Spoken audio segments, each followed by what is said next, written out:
எல்லோருக்கும் வணக்கம். நாம போன வீடியோல நான்கிற வார்த்தையோட காங்கிற வார்த்தை சேர்ந்தா என்ன மாதிரியான மாற்றம் அடையுது, அது சம்பந்தமா ஒரு 4 வாக்கியங்களை பார்த்தோம். அதே மாதிரியே நீ அப்படிங்கிற வார்த்தையோட காங்கிற வார்த்தை சேர்ந்தா என்ன மாதிரியான மாற்றம் அடைஞ்சிருக்கு, அது சம்பந்தமா ஒரு 4 வாக்கியங்களை பார்ப்போம். உங்களுக்கு மேலும் கொஞ்சம் கிளாரிட்டியா இருக்கும். சரிங்களா? ரைட். இப்போ தும் பிளஸ் கா, துமாரா. துமாரா அப்படின்னா உன்னுடைய அப்படின்னு அர்த்தம். முதல் எடுத்துக்காட்டு என்னன்னா, துமாரா நாம் கியா. துமாரா நாம் கியா.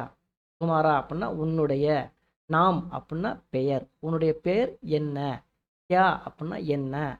துமாரா நாம் கியா, உன்னுடைய பெயர் என்ன.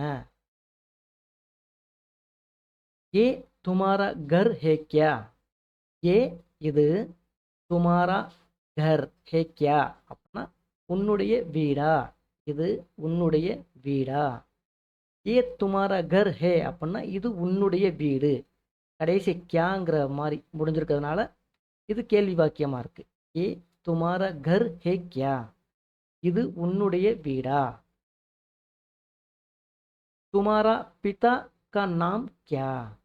துமாரா பிதா கா நாம் கியா, உன்னுடைய அப்பாவுடைய பெயர் என்ன.